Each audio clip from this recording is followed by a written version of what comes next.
We're back for our UFC Fight Night Emmett versus Murphy predictions this weekend in the UFC Apex. The UFC puts 20,000 people in an arena in Mexico last week for a fight night, and then we go back to the States and we're in a warehouse. Regardless, 13 fights in the card this weekend from Las Vegas, Nevada. In the main event, a featherweight fight between Josh Emmett and Lerone Murphy. Murphy aims to remain undefeated after Saturday night. Co-main event, Joanderson Brito, Pat Sabatini. Also on the card, Torres Finney making his UFC debut. Now, before we get into the predictions, folks, make sure to hit that subscribe button down below for more weekly UFC predictions here on the channel. Also, tomorrow, we'll have our PFL first round predictions in the main event. Jason Jackson versus Andrei Koreshkov in the welterweight tournament. Jesus Pinedo, Adam Borch on the card as well. There's 12 fights on the PFL, and we're going to break that entire card down tomorrow, so make sure to join us for that. And also make sure to go subscribe to the other channel, Greedo Plays, daily MLB best bets, daily college basketball best bets, and daily NBA predictions as well. On to the first of our 13 fights tonight. We start things off in the women's strawweight division. Loma Lookboonmee takes on Estela Nunes. Why is Estela Nunes still in the UFC? I don't know. Guys, I have a sneaking suspicion the UFC, because they had Estela Nunes versus Molly McCann in London, and Estela Nunes pulled out due to visa issues. I don't know, maybe that was actually the case. I have a feeling the UFC just got sick of Molly McCann. They were paying her too much money, and they said, you know what? Get Alexia Dayanara in the fight, and obviously McCann retired after that loss. So now Estela Nunes has been moved to this fight, which is a much harder fight than Molly McCann. Guys, we know because, Molly McCann's retired now. She sucks at fighting. Loma Lookboonmee isn't that bad. Lookboonmee 9-3 professionally, but 6-2 in the UFC, coming off 3 straight victories over Denise Gomez, Elise Reed, and Bruna Brazil in February of 2024. It's been a year since she's last stepped in the octagon, but this is the easiest possible fight you can ask for at women's strawweight. I'm not joking. This is an easier fight than Molly McCann. I thought Molly McCann was going to run right through Estela Nunes. This is the easiest possible fight you could get. I don't know why Estela Nunes is still in the UFC. You would think that would be the last straw, her not getting the McCann fight because she had to pull out due to visa issues, right? I mean, 4 fights in a row in the UFC, all 4 losses, comes in, gets submitted in the 3rd round by Ariane Carnelossi, majority decision loss to Sam Hughes, gets TKO'd by Yasmin Yayargi, and then loses to Victoria Dudakova. Given it was an injury for Nunes in that fight, but I don't care. That's your 4th straight loss. She's going to get her 5th opportunity here, and she does not stand a chance against the Muay Thai fighter here in Lookboonmee. Lookboonmee's pretty solid, fighting out of Phuket, Thailand. She's a very good Muay Thai fighter. Fighter kind of gets overlooked at times just because she is somewhat small for the weight class. I believe she's 5 feet tall. Yeah, she's 5 feet tall. She did lose a fight. Her 2 losses in the UFC are Lupi Godinez and Angela Hill, which honestly aren't that bad. Her wins, Jin Yu Fry, Sam Hughes, Denise Gomez, Elise Reed, Bruna Brazil. Forgot about her Alexandra Albu fight. Was her first win in the UFC back in 2019. But you know what we're going to get out of Lookboonmee, right? Good kickbox, or good Muay Thai. Does have a decent judo throw that she'll implement. Not horrible in the clinch either. And she is really expanding her game, and I don't know what Estela Nunes has for her. Estela Nunes is a slow striker who got beat to the punch by Yasmin Yayargi. Yayargi dropped her, even though Nunes dropped her at the same time, sure. But I just don't think Lookboonmee is going to be exposed enough to get hit and dropped by Nunes. Sure, Nunes does have a little bit of power, but Lookboonmee is a very technically sound striker. She doesn't really get hit with big shots. She's never been dropped in a UFC career, given she fights at 115. But still, I don't see a way Estela Nunes closes the distance here and finds a way to that knockdown or knockout. And then on the ground, I mean, Lookboonmee does have a very clear advantage, guys. Estela Nunes in every single fight that she's had in the UFC has been dominated on the ground, right? Yayargi dominated her on the ground after a knockdown, but Dudakova took her down. Sam Hughes took her down. That's how Sam Hughes barely won that fight. And Ariane Carnelossi took Estela Nunes down at will. So honestly, the easiest pathway to victory for Lookboonmee, who is known as a Muay Thai fighter, is probably through the grappling, because Nunes has 0 grappling at all. Now, don't get me wrong, I do think Lookboonmee could win with straight Muay Thai. I think she's much better than Estela Nunes. Hell, Lookboonmee should probably be getting a fight into the top 15 next with the win here. So I think she can get it done either way, but she will easily handle Estela Nunes in this fight. Guys, Nunes is 6-5. She's going to be a 500 fighter after this fight. I thought the days of like Shanna Dobson and Roxanne Modafferi were gone in the UFC, but obviously they're not. So give me Loma Lookboonmee to get rid of Estela Nunes. I heard the GFL's hiring, but even they wouldn't take Estela Nunes. Give me Loma Lookboonmee to win the fight by unanimous decision. It should be pure dominance all the way around. I wouldn't be surprised if she got a finish, but it's women's MMA, so I'm going to take the decision win for Thailand's own Loma Lookboonmee. We go on to our second fight of the night, and we move to another fight here in the women's strawweight division. We kick it off with 2 women's fights. Vanessa Demopoulos takes on Talita Alencar. I'll take Vanessa Demopoulos. Demopoulos always gets the worst decision calls. I think she's pretty liked around the UFC, if I were to think. I mean, they kind of, I don't want to say they hype her up, but like the UFC brass, I think, does like Demopoulos. Alencar isn't that good. We've seen her fight Stephanie Luciano twice now. Arguably lost both of those fights. First fight, draw on the Contender Series. Comes into the UFC, beats Ryan Amanda. But Ryan Amanda wasn't very good. And then a loss to Stephanie Luciano in their rematch. She gets dropped in that fight, and she doesn't really do anything of note. I think Demopoulos probably wins this fight. She got subbed in her last fight by Jacqueline Amorim, but Amorim has some actual talent, former LFA champion. Demopoulos somehow beat Emily Ducote, and we've gone through the resume and the long-standing history of Vanessa Demopoulos getting stupid decisions. Emily Ducote, Kanako Maruda, the Maria Oliveira fight, I thought she probably won that one, though. Jinyu Fry, she definitely did not beat, right? I mean, there's 3 right there where she got the worst decisions. The worst one, personally, to me, is the Kanako Maruda fight. I think that was just a travesty. The Ducote fight was really bad, too. They were all bad. The Jinyu Fry was by far the closest one out of the bunch, but man, the Maruda and Ducote fights, I thought they were competitive, but I thought Demopoulos easily lost them. I think she'll beat Talita Alencar. I really think so. Guys, Alencar's problem is that she can't get fights to the ground. Demopoulos doesn't have the best defensive wrestling, but Alencar, I hate to say, like, this is typical, stereotypical Brazilian fighter, but it kind of is, right? The ones that are low level, at least. Hell, we just saw with Gabriel Miranda fighting Jamal Emmers last night, right? Yeah, Miranda got a quick takedown, but that's been his thing. He can't hold guys down. Same thing with Talita Alencar, right? We know how good her jiu-jitsu is. I mean, same with Bruno Miranda. I guess he's got good jiu-jitsu. Never really got to showcase it in the UFC. But regardless, right? We know Alencar has decent jiu-jitsu, right? I mean, that's where she won in spots against Luciano on the Contender Series, and that's how she beat Ryan Amanda, was on the ground. Her problem is she can't get it down there. The Ryan Amanda fight was absolutely horrible, by the way. It was really bad. She went 1 for 9 her takedowns in that fight, barely won it. I don't think she's going to be able to take down Demopoulos. Demopoulos, I can't believe I'm saying this, is the better striker. 100% she is. Alencar gets tired after 2 rounds, a round and a half. Demopoulos, we have seen push at the end of the 3rd round before. This is probably the best I will ever feel about a Vanessa Demopoulos victory. It's not like Alencar is some young up-and-comer. She's 34, Demopoulos is 36, and Alencar's nickname is the problem child, like Jake Paul. I think, or did Jake change his nickname? I don't know. But I'm taking Vanessa Demopoulos. She should be able to win this fight. I don't think Alencar's a better striker than her, and I actually think Demopoulos keeps its fight standing. So what does Alencar have? And Demopoulos has a better gas tank. I'm actually really surprised the odds are where they're at. Now, I wouldn't ever suggest you to bet on women's MMA unless it's high-level women's MMA. I'll make a slight exception here. Demopoulos is the way better fighter, and if it goes to decision, you know the UFC is going to give her that nod. They've been doing that time in and time out before. I'm taking Vanessa Demopoulos to beat Talita Alencar, and she should be able to get it done by unanimous decision, or maybe a split decision. Who cares? They'll find a way to get Demopoulos to win, trust me.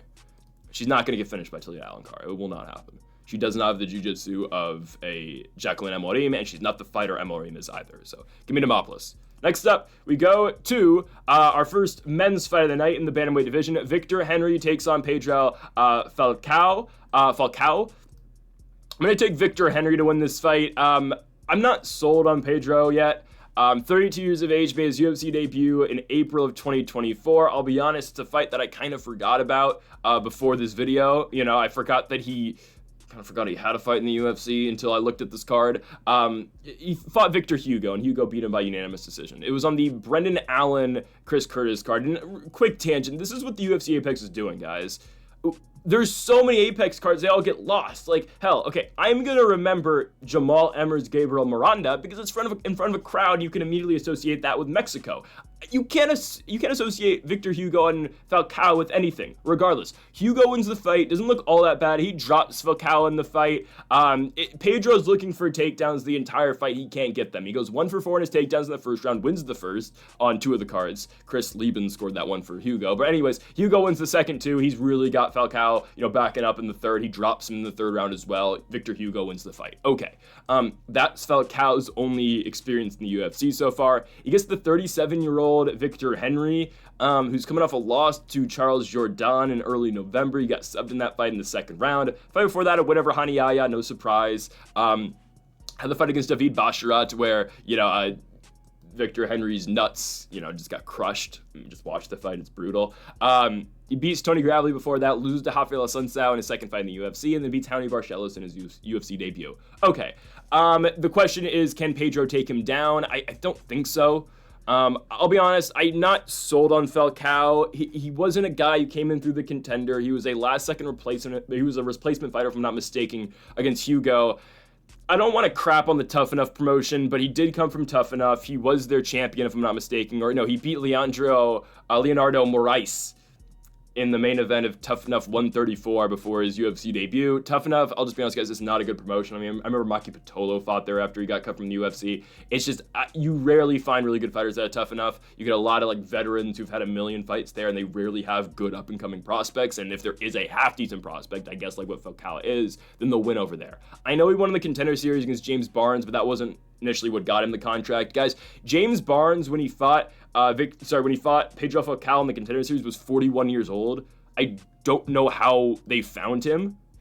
I don't know why he got a shot in the Contender Series at 41 years of age. Former Bellator name, but that one didn't make sense.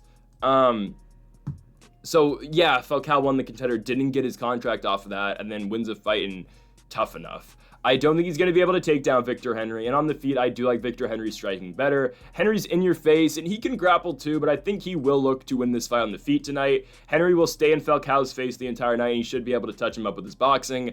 Yeah, Victor Henry's 37 years old, going to be 38 next month. I still think he wins this fight. I'm not sold on Falcao at all. He's a Nova Niao guy, but I'm just not sold on anything that he has. So give me Victor Henry to win the fight by unanimous decision. You look at the odds, Henry, a -200 favorite. Yeah, it's kind of appropriate. I don't think Falcao has any success with his wrestling, and I think Victor Henry's able to outstrike him. So give me Victor Henry to win the fight. Next up, we go to the welterweight division. Can Rhys McKee finally get one in the win column in the UFC? That's the question for this fight, right? McKee 0-4 so far in the UFC. Two different stints in the promotion. The second stint in the promotion, it is a loss to Ange Loosa in a fight where Loosa looked like $1 million in that fight, man. I remember getting up really early in the morning to watch that UFC France card. I was half asleep, but I remember watching that one at the time. And I remember Michael Bisping, baby boy, oh my God, Ange Loosa is looking like $1 million. And it was crazy. Ange Loosa, the output that he had in that Rhys McKee fight in the first rounds was great. And then in the third round, Rhys McKee really took over, almost got Ange Loosa out of there, but Loosa ended up winning the fight 2-1. Now, Ange Loosa, that's it's a story for another day, how he fights. And, Ange Loosa for a round will give you one of the best rounds you're ever going to see. And then that cardio and that gas tank is going to go straight off a cliff. Anyways, Rhys McKee versus Daniel Frunza in this fight. I don't really like McKee in this one. His last fight was a loss to Chidi Njokuani.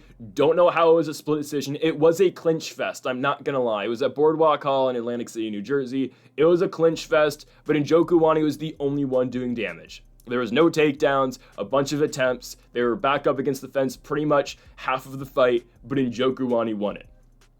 Okay.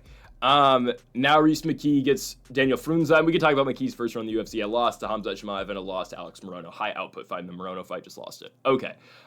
Daniel Frunza, coming off the Contender Series, a good victory over Vadim Kutsi, winning the fight by second round TKO. The Ukrainian-born fighter in Kutsi was 17-1 going into that fight, and Frunza ended up finding the finish in the second round. He did get dropped early in the fight in the first, but rebounded in the second round and ended up getting the finish. Okay, good victory for him. Guys, I don't think you have to be that great to beat Rhys McKee. Hot take. I don't know if that's a hot take at all. He's 0-4 in the UFC. McKee looked really good in Cage Warriors. He was good in Bama before his first UFC run as well, and then he just comes into the UFC and just looks horrible. Obviously, this is his last shot, and there are very rare instances where guys get third chances in the UFC. I think Julian Erosa is the only one I can think of off the top of my head, at least in the modern era. So it's very rare you get a third opportunity back into the big show. The thing for McKee is he's still only 29 years of age. Just this guy's taken so much damage already, though, in his career, and he didn't take the most damage in the Njokuani fight, 100%, but this guy's been in wars in Cage Warriors. He fought the Morono fight, which took years off his career, I thought. And the problem with Rhys McKee is, guys, he eats punches with his face. He's like I can't believe I'm going to make this comp, but he's like Chase Hooper at the beginning of his career. Now, Chase Hooper, surprisingly, has gotten a lot better at that. He doesn't completely eat punches with his face anymore. Reese McKee still does. Now, he can get away with that in Cage Warriors. I'm sure he's a little bit better defensively in Cage Warriors. I don't know. He looks like a different fighter, let's just be honest, in Cage Warriors. But in the UFC, he'll just eat punches with his face. Hell, I think it was Bisping coined him the Irish Zombie because that's kind of what he looked like in the Lusa fight. He kept, walking forward, but Lusa kept cracking him at every shot that he got. And McKee is a striker. He doesn't really, he's not a good wrestler. He tried against Nzechukwu because he was having no success, but he wasn't finding anything. I think he gets knocked out. And is he going to get knocked out? He doesn't really get knocked out. He's going to lose another decision here because, again, he eats punches with his face. I could see him getting finished by the Romanian fighting out of Italy and Daniel Frunza because Frunza does hit hard, right? You look at his LFA victory prior to the UFC. He was an underdog in that fight as well, getting a finish in the third round on the ground. I mean, he's got pop, man. Has he ever won a fight by decision? He's won one fight by decision. No, okay, we're going to go Frunza by knockout. Eventually, that chin's going to crack out of Reese McKee, and I don't know. Yeah, it's just, you can't keep eating punches with your face the entire fight. I would get concerned here, and this is where, okay, Reese McKee might be a live dog, guys. Hear me out. Frunza wins the first round, and he doesn't get to the finish, right? Because Frunza, most of his fights do end after the first. The Contender Series fight and the LFA fight were second and third round finishes, but on the regionals in Romania and Italy, all first round finishes. Frunza looks really good in the first round, but really, uses all of his energy to try to get McKee out of there. There's a chance Reese McKee could win the final two rounds. I don't think so. I don't think it's likely, but it could happen. I'm just saying, if you see Reese McKee, if he gets dropped in the first round, he's like plus 800. It might not be the worst sprinkle. Regardless, I'm still taking the Romanian to win the fight. Give me Daniel Frunza to win the fight by first round knockout. McKee eats punches with his face, and he's going to lose. So there's that. Back to the women's division. Diana Belbita takes on Diana Barbosa. Wow. Great. I'm going to take Diana Barbosa. The Witch is her nickname. Diana Belbita, another one of these fighters, don't know how she's still in the UFC. She's just one of these low-level fighters they kept around for Molly McCann, Estela Nunes. Julia Stoliarenko was at one point as well. Obviously, Julia beat Molly McCann because Molly McCann sucks. I'll stop harping on Molly McCann. I'm going to let her enjoy her retirement before she goes to the Global Fight League to fight Paige Van Zandt. Did you guys see Paige Van Zandt fighting at 115 in the Global Fight League? Is that really going to happen? I don't know. Anyways, I know the GFL is happening. I'm just saying, can Paige make that anymore? I don't know. She hasn't fought there in years, I'm just saying. Diana Barbosa versus Diana Belbita. Belbita isn't very good at fighting. I don't know how she's employed. I'm pretty sure she has a decent following in terms of like social media presence. She's Romanian as well. The Warrior Princess is her nickname. I saw she was beefing with Nina Drama a little bit, or at least she said something about Nina Drama. Nina Drama took it personally, like she does everything, but whatever, industry plan, it's okay. Belbita is, 1 in 3 in her last 4 fights. Her wins Maria Oliveira. Lost to Karolina Kovacevic, saw that one coming. Gets subbed by Molly McCann, saw that one coming. Lost to Gloria De Paula. That's when I realized she sucked, is when she lost to Gloria De Paula. Gloria De Paula no longer in the UFC, 6-7 now professionally, losing every fight that she takes. Just lost to Ashley Yoder, still fights. She lost to Ashley Yoder in LFA. What the? I did not know. That's a thing. Wow.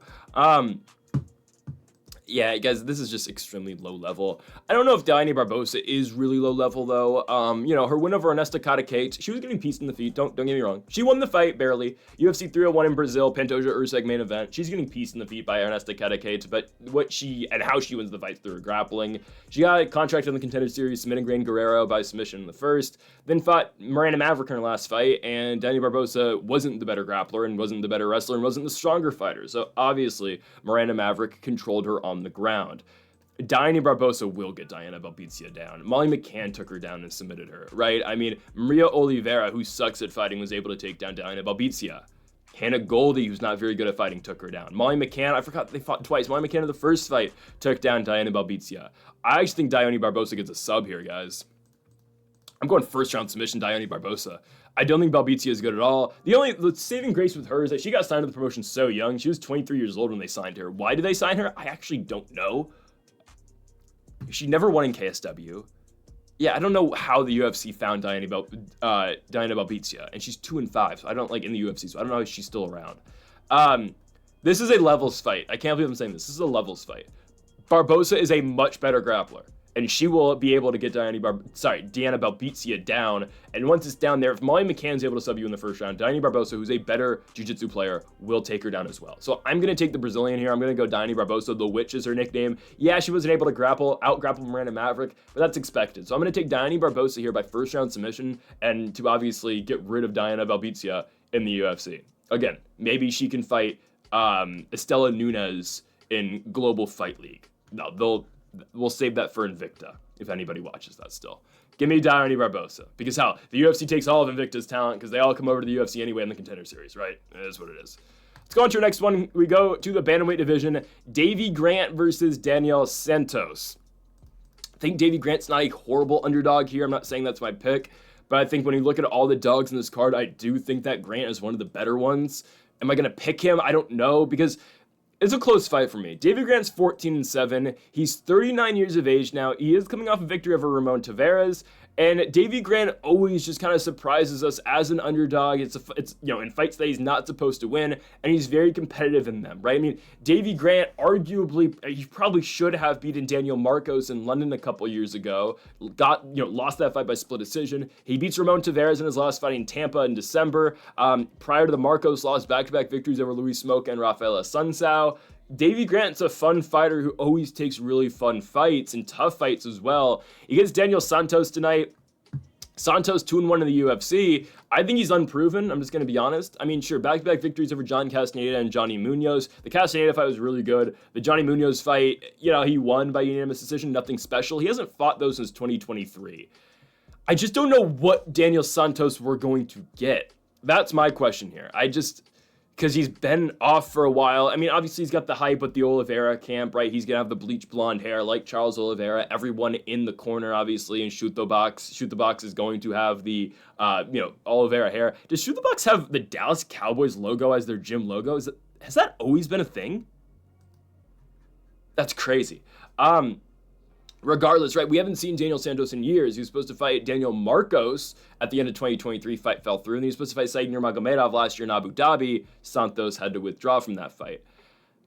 It's a close one for me, man, because Davy Grant is good, but at a point you're like, all right, Grant is 39. How many of these wars can he continue to have, and how much damage can he continue to take? The Ramon Tavares fight was impressive because Tavares was coming off the victory over Series City, which is an absolute war in early 2024 in Canada, and Grant beats him to the punch the entire fight.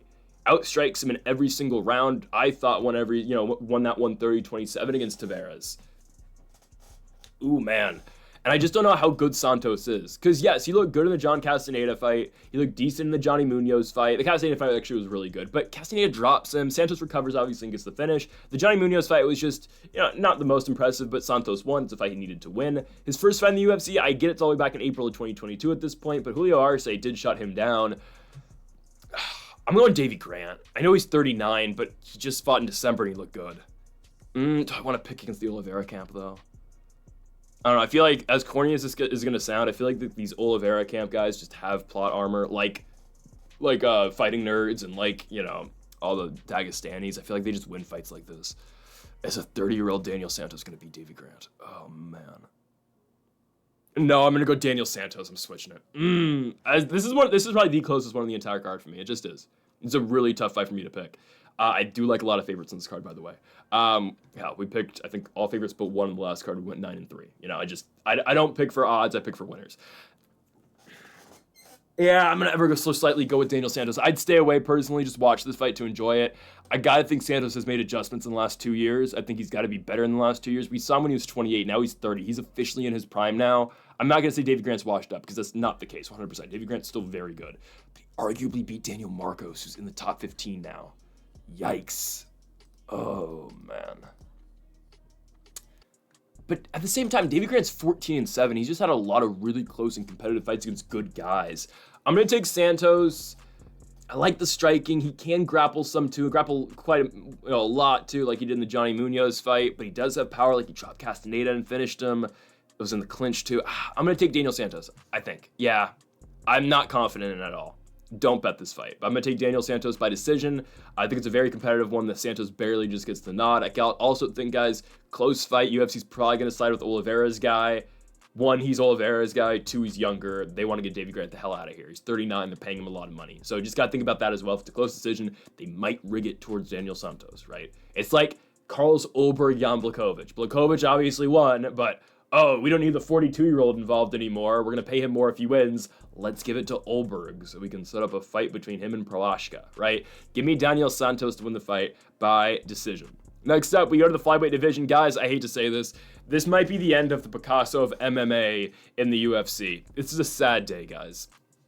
It's a really sad day. I hope he wins. I don't think he beats Luis Gurule here. I really don't think he is going to. Yeah, there is a pathway for Odie, and I think it's on the ground because Luis got taken down 10 times in his fight on the Contender Series, but ultimately won the fight based on damage, which is the way it should be. I don't trust Odei's grappling, though. Guys, okay, Odei should have won his last fight, though, in the Sphere, and that would have bought him 2 more fights in the UFC. He beat Ronaldo Rodriguez. Ronaldo Rodriguez looked bad against Borjas yesterday. Odei should have beat him, and if that wasn't the Sphere and if it wasn't Mexican Independence Day, Odei would have won that fight. But Osbourne's on a 3-fight losing streak, and it's crazy because his last win was Charles Johnson. He looked great in that fight. Since then, he lost to Asu Amabayev, Jafel Filo dominated him, and Ronaldo Rodriguez was able to beat him by decision. I expect a striking fight. I don't know if I trust Odei's chin. He's been cracked a lot at 125.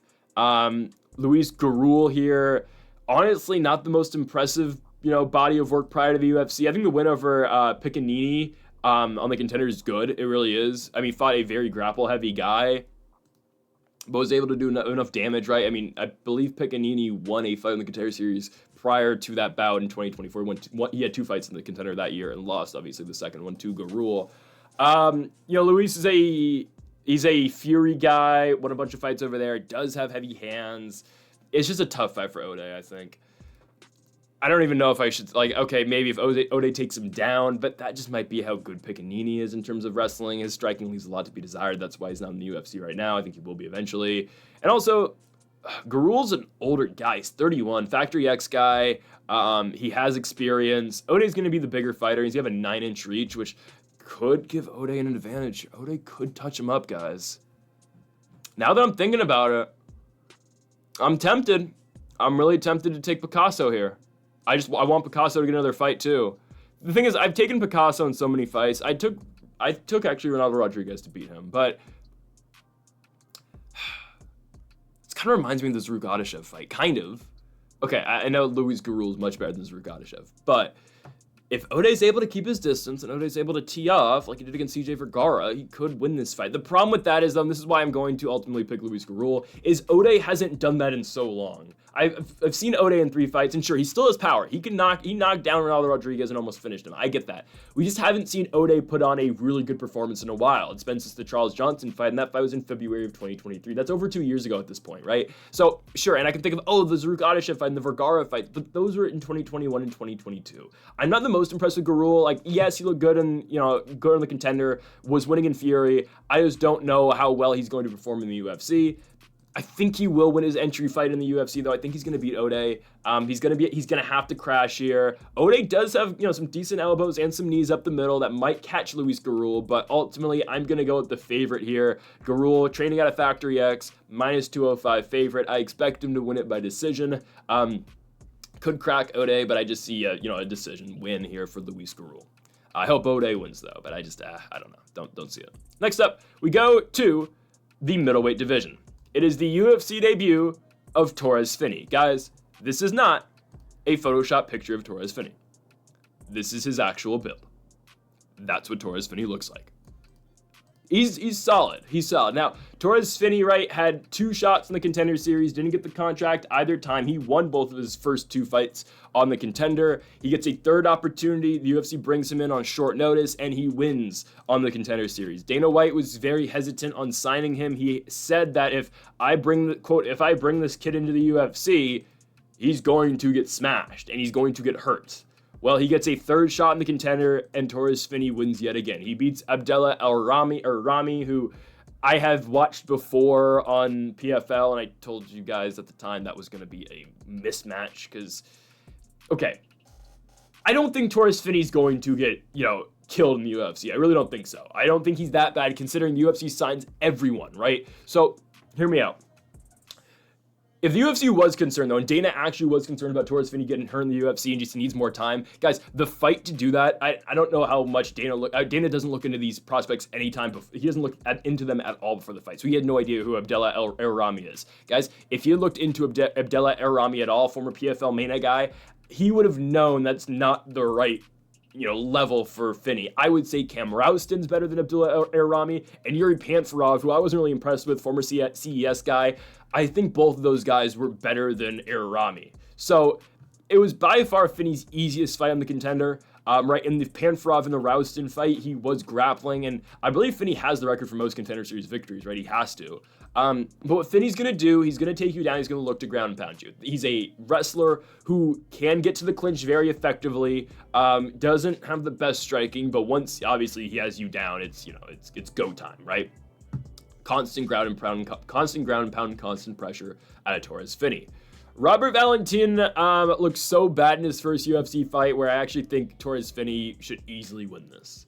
So, no, I don't think Torres Finney is going to get hurt inside the UFC octagon because look how bad Valentin looked like in his last fight. I get it. He looked really good on the Ultimate Fighter.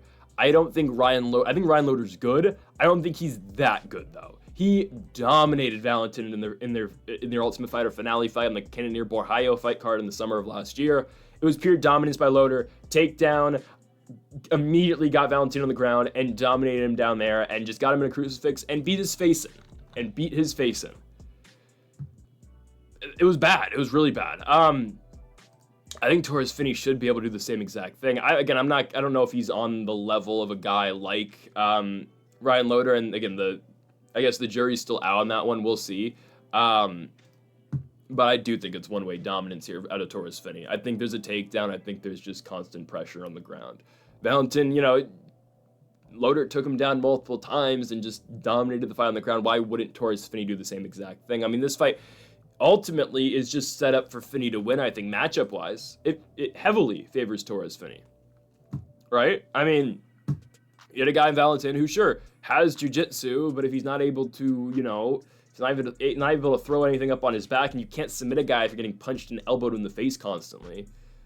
I don't know. I don't know how good Valentin really is because, yeah, he looked good on the Ultimate Fighter. He was decent in, Aries and whatnot, but, it's tougher competition now. It just is. And hell, his fight before the Ultimate Fighter, he's fighting a guy who's 15-25-1, right? I think the pathway's clear here for Torres Finney. It's a takedown, and it is constant ground and pound once the fight does hit the mat. And I think that's exactly what happens. I'm taking Torres Finney here by first round TKO.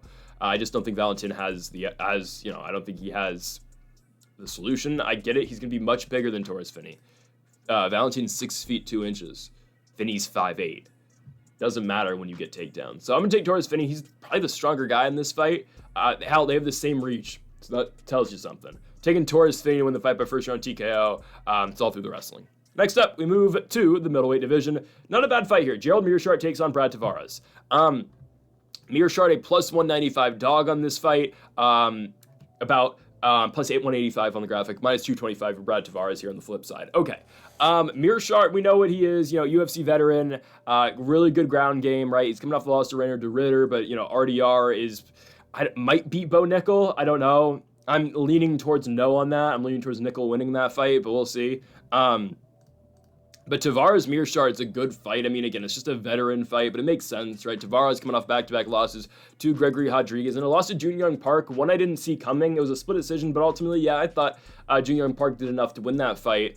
For Gerald Meerschaert on the other side, right, coming off the loss to Rainer de Ritter. Prior to that, a win over Edmund Shabazian and Brian Barberena. The question is, do you think Gerald Meerschaert can take down Brad Tavares? If the answer is yes, then sure, take Gerald Meerschaert. I'm going to go no. I understand Jun Young Park took him down a couple times, and Gregory Rodriguez did too. I don't trust Gerald Meerschaert to win fights. I just don't. Especially when you get a guy like, okay, yes, Tavares has been giving up a lot of takedowns recently, but at the same time, it's not like it's a glaring weakness in his game, right? Rodriguez just shot a couple times, eventually got it. Jun Young Park made it a big strategy to try to take down Tavares. Shot 6 takedowns, got 2 of them. I don't think Tavares is the worst wrestler. I mean, you look at the back of the Chris Weidman fight. Weidman goes 0 for 8 in his takedowns. I get it. That's post-injury Weidman, and that's 2023 Weidman, who hell is going to fight Luke Rockhold coming up. I think Rockhold probably wins that rematch, but anyways. Still, that's still Chris Weidman, and Tavares stuffed all 8 takedown attempts. I know Meerschaert's got a good ground game. You know, that's what he does. He's got really good jiu-jitsu. I just don't know if he's going to be able to find that takedown at least consistently against Tavares, and I think if he does, is it going to be enough? Because will Meerschaert be able just to simply submit Brad Tavares? I don't think so. I think you might find some takedowns, but you also have to take into account, okay, Tavares, if everything goes the way we think it's going to go here, Tavares should be piecing Meerschaert up on the feet, right? Yes, Meerschaert, again, he's a tough guy. He eats a lot of big shots. He's going to keep walking forward, but Tavares is the better striker. That's, I think, pretty well known. Tavares will be is the better striker in this fight against Meerschaert. On the flip side, right, yeah, if Meerschaert's able to get that takedown, okay, it sets up the possibility of submissions. I just don't think he's going to be all that successful in doing so. And even if he tries, again, okay, I think Tavares will be winning a lot of the exchanges on the feet, and I think in a close decision, I mean, hopefully we score damage over just control time. I think Tavares should win a close decision. Okay, one of these fights, though, I just wouldn't bet on it. Tavares, again, a favorite. On Tapology, Gerald Meerschaert, 66% of Tapology voters are voting for Gerald Meerschaert, 34% of them are voting for Brad Tavares. I understand it, because yes, Tavares has lost back-to-back fights. You look at the defensive wrestling that he's had in both the Junior Park and the Gregory Rodriguez fight. I get it, he's given up some takedowns. But I just don't think Meerschaert's able to hang on the feet like those other guys were. Right? Junior Park was finding a lot of success striking-wise with Tavares. Gregory Rodriguez was as well. Maybe I'm underselling the Gerald Meerschaert striking game, but I really don't think I am. You know, I mean, I guess the best he's ever looked in the feet is in the Andre Petroski fight, where Gerald Meerschaert just fought a younger version of himself with better wrestling and not as good jiu-jitsu. But I don't trust Meerschaert's striking game. I think Tavares will win a lot of those exchanges, and I don't think just the wrestling will do enough for Meerschaert. Maybe I'm wrong, but I'm going to take Brad Tavares to get back on the winning ways in this fight. And it's a fight that Tavares really needs to win, because he could be looking at the GFL coming up. If he loses this fight, it would be his 5th loss in the last 6 fights, with the only victory being that Weidman fight. So maybe he'll join Chris Weidman in the GFL if he's not able to pick up the victory here. I think he does, though. I think he stuffs the takedowns into Meerschaert. And even if Meerschaert does get the takedowns, Tavares should be able to do enough damage on the feet to win the fight. Historically, Brad Tavares, 80% takedown defense rate in the UFC. Okay, I know that's over a very large sample size, but I'm going to take Brad Tavares because, I mean, his takedown defense, I think, was better early in his career. But regardless, taking Brad Tavares to win the fight in a close decision over GM3 Gerald Meerschaert. Let's go to the heavyweights, and we are getting into ranked heavyweight action. Yes, Kennedy Nzechukwu is ranked. He's taking on Martin Buday. Nzechukwu in his run at heavyweight, I think, has been absolutely great. It's something that more light heavyweights need to consider. Well, hell, but look at Ryan Spann try against Waldo Cortez Acosta. Regardless, Nzechukwu was a huge light heavyweight. It always made sense for him to eventually go up. The African Savage is 6 foot 5 inches tall, and he gets Martin Buday in this fight, who somehow, some way, is 5-1 in the UFC. It shocked me, because when I initially saw this fight on Tapology, when I'm going over the card, making the graphics and whatnot, off the top of my head, before I really look in deeper into the fights, I'm thinking, oh, the hell are they doing this to Buday for? I mean, it's just, I was like, okay, they're trying to get rid of Buday. And I kind of thought in my head, like, oh, okay, Buday, this won't be the fight that gets him, that they release him from the UFC for, but, he's going to be on his way after this fight. And I realized Buday's 5-1 in the UFC, which makes you think, how the hell is he 5-1? Okay, so you look at his first fight, Chris Barnett. Okay, he wins that fight. I'm not going to dispute that at all. Lucas Brzeski fight. I've said this before. I'll say it again. I don't think he beat Lucas Brzeski. I just don't think he did. Close fight. I've gone back and forth on who I actually thought won that fight. Yes, I've watched Martin Buday and Lucas Brzeski multiple times. I know it's bad, but every time one of those two guys fights, I watch that fight. I didn't watch it this time, but whatever. He didn't look good in that fight. He got outstruck 2-1 in that fight. Okay, Jake Collier fight. Arguably lost, but sure, he barely got by Jake Collier. He beats Josh Parisian. I have no complaints on that. He won by submission, but it's Josh Parisian. Okay. Shamil Gaziev finds a way to TKO him in the second round. Shout out to the Blob. Shamil Gaziev title run starts now. John Jones wants to retire. It's because he's running from Shamil Gaziev. All right, Gaziev's going to beat Sergey Spivak, and we're making the run to the belt. All right, Gaziev will be UFC champion someday. Watch out, Tommy Aspinall. And then Buday's last fight against Andrei Arlovski was really bad. He wins the fight by split decision. I don't think he won. It was Arlovski's last fight in the UFC. If I'm not mistaken, I believe Arlovski's GFL now, right? I think they signed him. Maybe not. I think they did sign. I think they signed Arlovski. Anyways, Arlovski should have won the fight. Everyone had Buday. Guys, I'm gonna make the case to you that Andrei Arlovski won every single round. He out-controls Martin Buday in the fight in the clinch. He outstrikes Martin Buday, and somehow Buday got the nod. And I remember Joe Rogan saying in the third round of that fight, and I'll try to do my best Joe Rogan impression here. So you look at this fight, and Martin Buday, here's a guy, he's an up-and-coming guy, and for the future of Martin Buday, this is a fight that you get Andrei Arlovski, you get a legend, you get a savage, a former savage, in Andrei Arlovski, and you don't take advantage of it. Because in the end, okay, maybe Martin Buday is going to win the fight, but we need something to take away from this, because you get the chance to fight Andrei Arlovski, the Pitbull, a former world champion, and this is what you're doing? And it's true. Okay, Rogan did make a great point there. Martin Buday was doing nothing. He was kind of just trying to point fight and barely got by with the victory. I thought Arlovski should have won. But anyways, Buday's been horrible in his UFC run, okay? He doesn't actually... If you bring him the fight, like, I can't even say this, like Gaziev did, he's going to lose. Gaziev brought the fight to him, and Gaziev knocked him out. And Nzechukwu will do the same exact thing, but faster. Nzechukwu... Yeah, in all seriousness, Nzechukwu's better than Gaziev, I really think so. His chin might not be as good, but Nzechukwu will blitz Martin Buday and knock him out. Guys, Nzechukwu is built for heavyweight. He's 32 years of age. He's 6'5". It's the easiest way to extend your career and fight fat heavyweights who suck. Martin Buday is a 5-1 heavyweight in the UFC, and he's horrible, and he's overweight. This guy is not an athlete in any other sport. Okay? No disrespect, right? I mean, the guy's a professional athlete, I'm not. No disrespect to him. But Nzechukwu will melt this guy. Nzechukwu at heavyweight is 2-0. After his career low, he lost to Ovint St. Preux, who's in the Global Fight League. I forget his first fight, but he's fighting Gustafsson OSP. That's a crazy fight. Anyways, it would have been a crazy fight 10 years ago. But anyways, Nzechukwu, after his career low, losing to OSP in the Apex, he beats Chris Barnett, knocks him out, and knocks out Lucas Brzeski. He's on a 2-fight knockout streak in the first round at heavyweight. He will continue that on Saturday night because he's going to knock out Martin Buday in the first round, and it's not going to be a competition. This is the most fraudulent 5-1 I've ever seen. I'm not joking.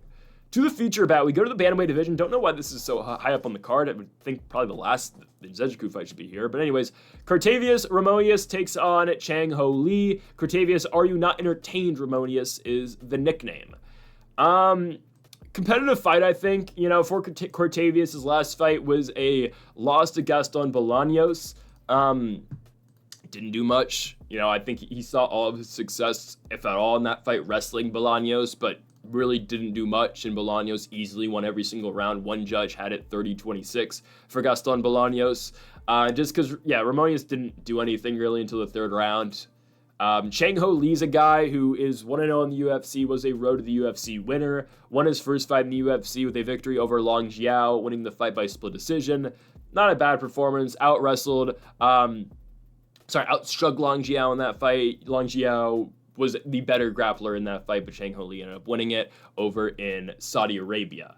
I think he should beat Cartavius Romious here. I think we kind of have to look at how Romious is in the UFC. I think we got to look at his past history prior to the UFC too, guys.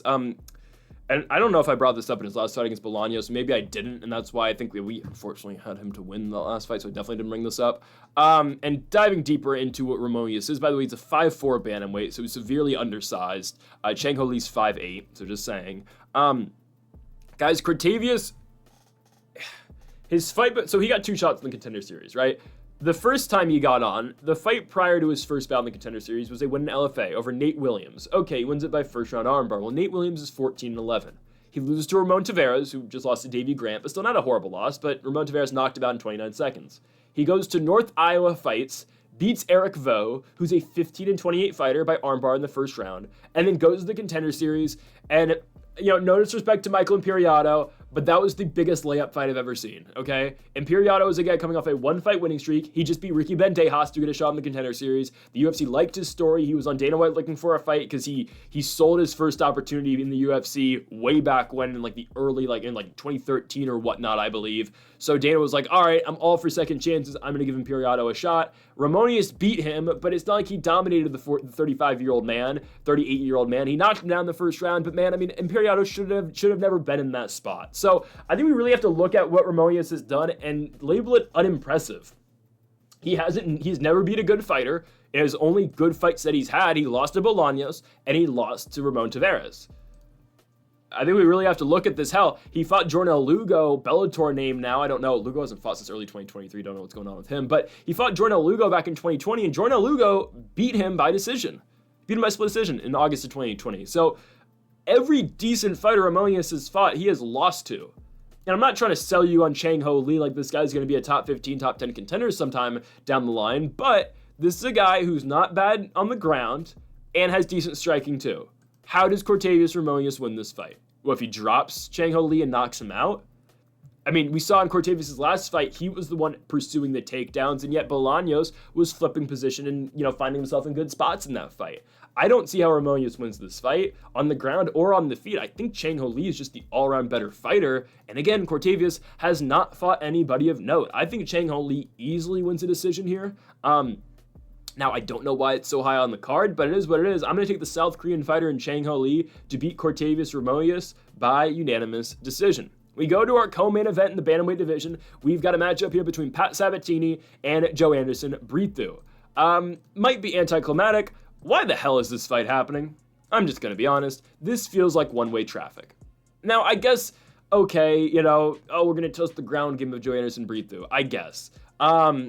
Sabatini's coming off a one-fight winning streak. He beat Jonathan Pierce in his last fight. Good victory. Jonathan Pierce never turned out to be what we thought he was going to be. I remember when I first started making videos on the Greedo Plays channel about UFC, and it was 2020. I remember, JSP had lost to, I'm blanking, veteran. He lost, not Jim Miller. He lost to someone else old. Was it Jim Miller? He lost to an older guy that he should have beat. But at the time, we're like, oh, Joe Lazo, there we go. But at the time, we're like, all right, JSP's going to bounce back. He won 5 fights in a row. Okay, JSP was not what we thought he was going to be. He had some hype around him at one point, but both Joe Anderson Brito and Pat Sabatini have now beat JSP, Jonathan Pierce. Okay. Not living up to the nickname, by the way. Regardless, that Sabatini's last win, it's Pierce on the tail end of a 3-fight losing streak. Prior to that, Diego Lopez knocked him out in the first round. Okay, whatever. He submitted Lucas Almeida. All right, I'm not impressed with Almeida. And then he lost to Damon Jackson in the first round prior to that. His win before that, Pat Sabatini, is TJ Laramie, who had, 2 fights in the UFC and got cut? I'm just going to be honest, like, the resume isn't that great. And I'm going to take back what I said earlier about why is this fight happening. Sabatini, I think, has a better UFC record he does than Joe Anderson Brito. Brito definitely beat William Gomez. I thought he did. That was a horrible scorecard. Yes, could have Brito done more? 100%. If the fight was not in France, he would have won that fight. And that's why I was so surprised they didn't give Gomez the nod over Hyder Mill a couple months ago, or last month. That was March 1st, anyways, earlier this month, right? Competitive fight. Gomez is the most entertaining. I thought they were going to give him the win so he could go back into France undefeated, but they gave him the decision. Okay. Brito's going to dominate Pat Sabatini. He's going to knock him out in the first round, guys. I believe it. I like the striking game out of Joe Anderson Brito a lot. I think he's a prospect. He's 30 years old now, but he's a guy that really gets overlooked. And obviously he gets set back with the William Gomez loss, and it's unfortunate he lost that fight because he could have been in the top 15 by now or fighting for the top 15 rankings at this point. Once Sabatini isn't able to get a takedown, this fight's over. Joe Anderson Brito, a 72% takedown defense rate so far in the UFC. Sabatini, right, look at the victories. Okay, right, this guy beat Jonathan Pierce. He gets him down and subs him. Great. Diego Lopez finishes him in the first. I don't think Brito's knockout's going to be as quick as Lopez's was, but I think it's going to be something like that. He submits Lucas Almeida. I'm not impressed. I mean, good victory, but it's Lucas Almeida, and Lucas Almeida's grappling is just right? Joe Anderson Brito is a strong dude. He's hard to take down and decent grappling. Damon Jackson finished him in the first. Yes, it was a takedown and then, a finish down there. But then you look at 17's other victories. The only impressive one is Jamal Emmers. It was that fight, I've said this before, Emmers had the toe hold, Sabatini had the heel hook. Obviously, the heel hook's going to win over the toe hold, and Sabatini gets the finish on the ground. But his other victories are Tristan Connolly, Tucker Lutz, TJ Laramie. I don't want to say it's a padded 6-2, but it's not a great 6-2. Let's just be honest. And Jonathan Pierce, for as much hype as we had at one point on Jonathan Pierce, when he was like 5-1 in the UFC with those only losses being Joe Lazone, Jonathan Pierce has lost 3 fights in a row now.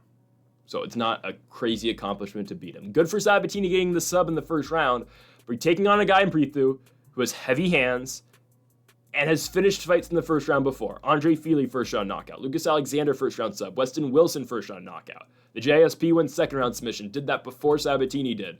You know, Jack Shore win. It was leg kicks as a cut on the leg of Jack Shore, but still brutal, you know, leg kicks that Brito was offering. Huge, terrible cut on Jack Shore. You can see I don't know if this is true or not. Someone said it on commentary. You can see the bone peeking out of Jack Shore. It was pretty brutal. It was disgusting. And you had to have stopped the fight in Brazil last May. So again, with all that taking all that into account, I think Brito should be able to beat Pat Sabatini. Don't think Sabatini's able to get a takedown. And then after that, he's a sitting duck on the feet. So I'm going to take Joe Anderson Brito to beat Pat Sabatini by first round knockout. We go to our main event of the evening, and we go to Josh Emmett versus Lerone Murphy. Good fight, it really is. Murphy's still undefeated, right? Out of England, he's 15-0-1, taking on Josh Emmett, who is making his final push to try to get a championship opportunity. I guess his second championship opportunity because he fought Yair Rodriguez once upon a time for the interim championship. Josh Emmett hasn't fought in a year and a half. His last win was against Bryce Mitchell back in 2023, last December, or 2 Decembers ago. Now, Bryce Mitchell is preparing for his fight where we're going to determine evil versus good against Gene Silva, who's been, you know, he's been brought in by the devil to fight Bryce Mitchell, which, guys, I'm so excited, guys. We're gonna see evil versus good on April 12th, and we're gonna see if good does succeed in that fight. I'm very pumped up, guys. It's the stuff that you see watching MMA is insane. We'll get it. Then we'll have a very extensive fight breakdown next week for Bryce Mitchell and Gene Silva. Trust me. We all gotta pray for Josh Emmett, by the way, because Gene Silva is making Bryce Mitchell have bad dreams, and he's, I don't know, tempting him to cheat on his wife. It's really bad. It's messed up. We'll get into all that next week. Anyways, Josh Emmett comes off that knockout victory over Mitchell. Maybe that's why Mitchell is kind of crazy now. It's Bryce Mitchell, man. It's Bryce Mitchell. You know, that's what it is. Ark Insanity podcast. Prior to Emmett's win over Bryce Mitchell, back-to-back losses to Yair for the interim championship, and then Ilia Topuria. Ilia Topuria was a 5-round main event. Topuria pieced him for 25 minutes. Couldn't get the finish like Topuria's getting against everybody right now, but you know, Topuria won the fight 50-43, 50-44, right? I mean, it was a pretty dominant win for the Spaniard in that fight. We know what Josh Emmett brings, heavy power. The question for this fight is, can he find that big shot against Lerone Murphy? I don't think Murphy's on that trajectory and that level that Ilia Topuria is, but I can kind of make that comp from that fight night card in Jacksonville. It's like, okay, Lerone Murphy's the up-and-coming guy. I don't think he's going to ever win the belt like Ilia did. But, you know, can he just get by the veteran and Josh Emmett? Guys, Josh Emmett is 40 years old. Lerone Murphy is older than you think he is. He's 33. He's been a prospect for forever, and sure, he is still undefeated, right? I mean, if Lerone Murphy wins this fight, I mean, he's got to get close to a title eliminator. I mean, you got to give it to him at this point, right? Edson Barbosa victory in the main event, Dan Ige victory, even though he could have lost that fight. I thought he won it slightly, barely, but I mean, that was a very competitive fight against Dan Ige. You got to think about the grand scheme of things. Okay, Murphy wins this fight. What, does he get the winner of Yair versus Pitbull? Maybe. I'm serious. I mean, that's the type of guy he'd need to get next. Arnold Allen, I wouldn't mind that. Aljamain, you know, I mean, he's going to get a huge fight if he can beat Josh Emmett here. And I think he's going to. I think he's going to beat him by decision. I think Emmett's good. He's got good power. He's got great power, don't get me wrong. If he's not able to find that big shot, Murphy's probably just going to piece him up the entire fight. Now, I don't know about piece him up, but he's going to work his way around strikes, and I think Murphy's going to mix it up with some grappling. Even though it is hard to take down Emmett. I remember when Emmett first came into the UFC, when he was just Uriah Faber's guy. You know, they always, you know, I remember hearing Faber talk about him, like, oh, Emmett's up next year at Alpha Male, and he's got crazy hands, but he does have some really good wrestling, too. He just doesn't always show it. I believe, if I'm not mistaken, Emmett is a former college wrestler. I think he is. Maybe. I don't know. Tapology says he went to Menlo College. That's a JUCO, is it not? Oh, no, that is a 4-year. Anyways, But Josh Emmett was a college wrestler, if I'm not mistaken, right? And that's what he's kind of billed as. He hasn't really gone to that much in his UFC career. I mean, he has shot some takedowns, but Emmett is primarily now just a guy with heavy hands, which is great. And he does throw well. Like, I don't know. You look at Josh Emmett in all of his 5-round fights. Okay, the Calvin Kattar fight, I think we all thought Calvin Kattar should have won that fight in San Antonio or Austin, wherever the hell that fight was. I think we all thought Calvin Kattar should have won that 5-round main event. Yair subs him, whatever. Ilya beats him in a 5-round main event, though, right? And doesn't walk circles. Oh, it does walk circles around him, right? Just constant pressure. Ilya uses, his jab effectively and just gets in the face of Emmett the entire fight and just continues to outpoint him and outstrike him.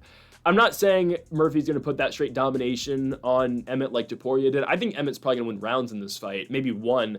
I just think Murphy is the better all-around fighter. He's the quicker fighter. Sure, he doesn't have the power Josh Emmett's got, but I do think Murphy's going to be good enough here at the striking. I will be surprised to see if he does try to wrestle, because Murphy's done that in his last 3 fights, right? The Edson Barbosa main event. By the way, Leon Murphy with 209 significant strikes in that fight.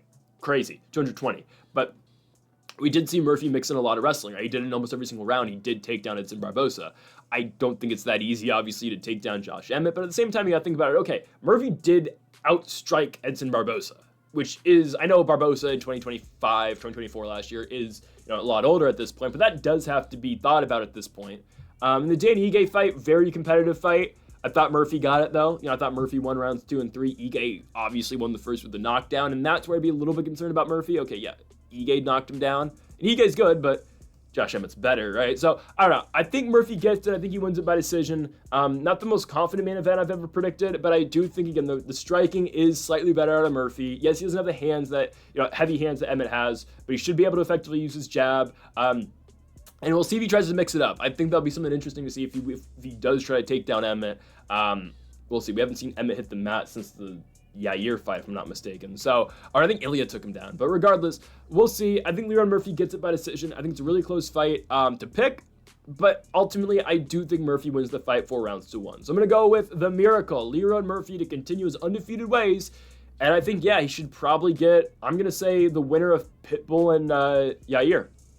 I think it'll be Pitbull, but we'll get to that next week, right? I think that's probably the fight I'd like to see Leon Murphy get next. So, folks, thank you all for watching our UFC Fight Night Emmett versus Murphy predictions. If you have not yet, though, make sure to hit that subscribe button down below for more. Make sure to leave a like if you did enjoy the video. Make sure to comment if you do disagree with any of the picks. Folks, thank you all for watching, and Mamba forever.